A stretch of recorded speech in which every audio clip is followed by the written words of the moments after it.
igsuon ang Ginoo nagtan-aw gayud kanunay sa matag usa kanato. Ang pulong sa Dios sa Psalms 53 verse 2 nagingon, God looks down from heaven upon the children of men to see if there are any who understand, who seek God.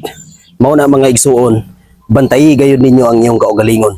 Kung nagbatidud-anon ba kini sa Dios nga nag-alagad og nangita og nagdaig ngadto kaniya. Tod kay ang Ginoo nagtan-aw kanunay sa matag usa kanato. Didto sa langit kita tang tanan sa Ginoo igsuon. Walay makatago sa Ginoo.